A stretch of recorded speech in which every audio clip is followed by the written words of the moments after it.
अरे उस्ताद वाह वाह जो जूस पियाई इन्हें लगे पियो मां जूस न तो पिया प्योर अंब पिया तो अंब ही फार्मूलो असां तैयार किया मां पाण। हां तो पाण तैयार कियो आ किए लगो तोखे? उस्ताद पाकिस्तान वडो तरक्की करियो यार नडे नडे शहरन वारा माण्हू वडा वडा फार्मूला तैयार करन था मन्यो माई यो सजो कारनामो शैतानी खोपड़ी जो आ यार यो मां जी वठा जूस जा दबा घणे दियो था महंगा धूंदा मांगो ना है फिलहाल 3 रुपए जो हलायूं था असां। हां सिर्फ 3 रुपए जो 3 रुपए में बाजार में हलायूं था महीने का पो 100 रुपए थी वेंदई। ओ ये कर मके 100 दबा दे 100 दबा दे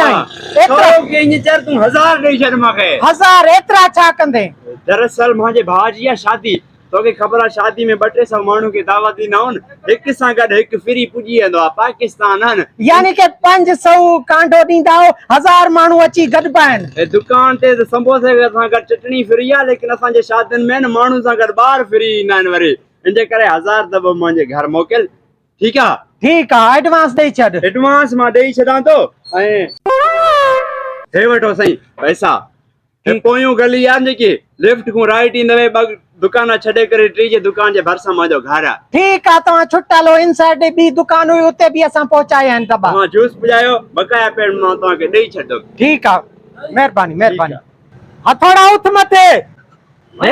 हां एडवांस जमा कराया लगे तो पूरा पैसा देइयो आ वाह मगा वाह मन्यो मेला एने खाली खोपड़ी में वडो अकुल थी बियो वरी अकुल थो निभागा मुबारक हो जाई फार्मूला मुजो कामयाब खैर मुबारक जेकर इए ही पांचो काम हलियो न 3 दियन में मासामु बुर्ज खलीफा ठराइंदो निभागा केतरे दफो तो के चयो या टिकट कराए छड ना पोडिस जाई किए गिराकींदा ये सजो टिकट जो कमाला हां ना बाकी जेकर इए ही पांची रोजी हली न टिकट तो पांची जाते मा बेरवा कटा छडी तुम निभागा पोत नंढा नंढा बार ड्रिज दई बाबा रोजी करनी है न भले दुजन तो दुजन आसा के जा हो तक सामो हमरा अचई तो मुर्गो अरे मुर्गो कौन थी बच्चू सा भी गडू तो वार कर पांजी जा संभार हे मां गले में रखा पैसा अरे बोतल प्यार थदी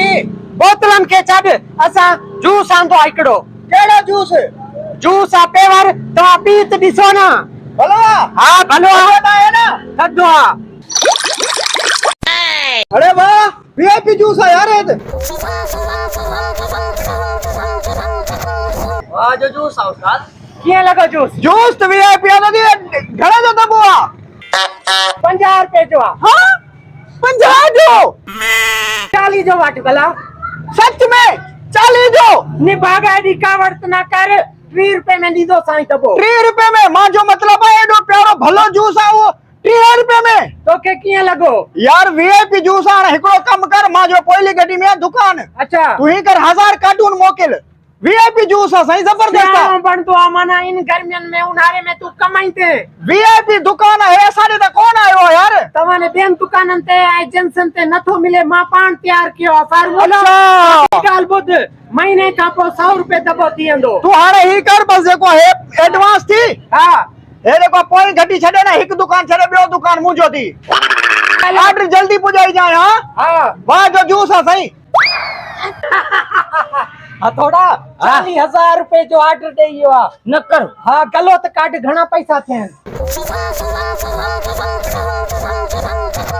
थोड़ी देर का पो गलो भरजी एंदो मुखे लगे तो शाम तई पैसा मापा कोन पांजी सजी दुकान या गाल तो सही है पर जूस आइन किथे हां यार तू दुकानदारी के संभार मां रंग वटती अचा महंगो वारो तू बेफिक्र थी मां दुकान ये ख्याल कदम जण मजे पी जो दुकान ने भागा मता निंड पयो रहे कोई अच्छे बरोडी नी वने बोतला खणे न कदम निंड तू जल्दी वनु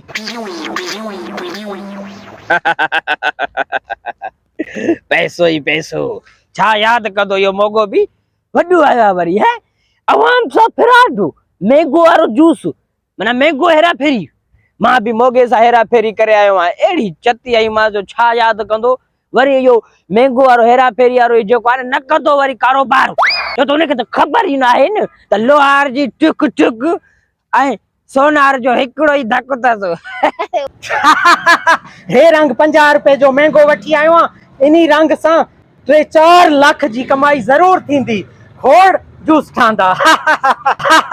हथोड़ा काडे मरी वए ओ हथोड़ा कोने छा दुकान छॾे छा गलत संभारा पंहिंजो ओ बूढ़े सफ़ायो करे यो सॼा पैसा आणियो इनमें त 3-4 लाख रुपयो हुयो मां त लुट जियुमि बर्बाद थी वियो मड़े मुंहिंजो गर्मियुनि जो सीज़न न लॻो मोगे जी मार 1,000